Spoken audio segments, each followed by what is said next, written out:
Ilang motorista ang nasampulan na sa unang araw ng no registration, no travel policy ng LTO o Land Transportation Office.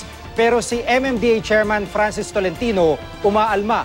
Unconstitutional daw kasi ang pagpapatupad dito. Git naman ng LTO, ipinatutupad lang nila ang batas. May report si Michael Fahati. Tatlong mga bagong sasakyan agad ang pinara sa unang araw ng pinahigpit na pagpapatupad ng no registration, no travel policy na ito. Ang una ay kapipili lamang 3 araw ang nakalilipas. Bali, 3 days pa lang ito eh.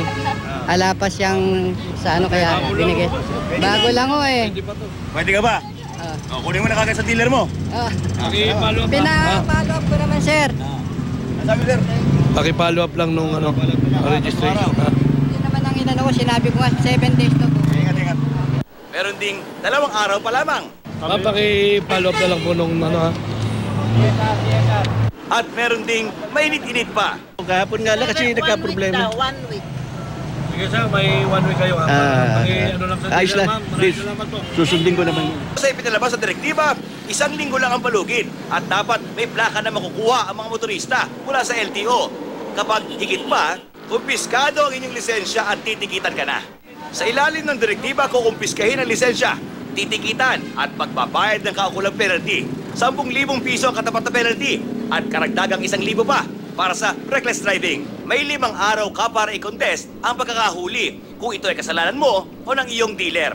At kapag sobra na sa tagal o lagpas ng 37 days for impounding ng sasakyan tulad sa mga ito, dahil panigurado ng LTO ay sapat ang plaka at walang dahilan na hindi makuha ito sa takdang oras. Ito ang isinasailalim sa investigasyon. Kung ang may kasalanan niyan, si ka-dealer, dapat si dealer managot. Ngayon, kung kasalanan mo naman, ay siyempre, ikaw yung may kasalanan. Pero sinisigurado ko sa iyo na hindi kasalanan ng LTO kasi ang dami naman namin plaka na. Kanina nagpahayag si MMDA Chairman na hindi sila makikilahok sa paghuli sa no registration, no travel policy ng LTO dahil anyay unconstitutional ang pagpapatupad na ito ng LTO. Nakalagay sa saligang batas natin, no one can be deprived of his life, liberty, or property without due process of law.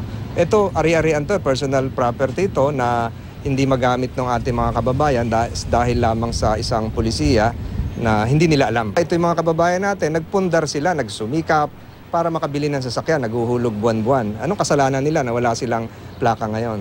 Sa text message ni ASEC Alfonso Tan ng LTO, iginiit ng ahensya na ipinapatupad lamang nila ang batas. Sa totoo lang naman, LTO lang naman talaga at saka yung deputized niya ang pwede manghuli dito. So, wala pa akong ma-recall kung ang MMDA dineputize na namin patungkol dito sa panghuhuli ng no registration, no travel policy. Michael Fahatin, GMA News.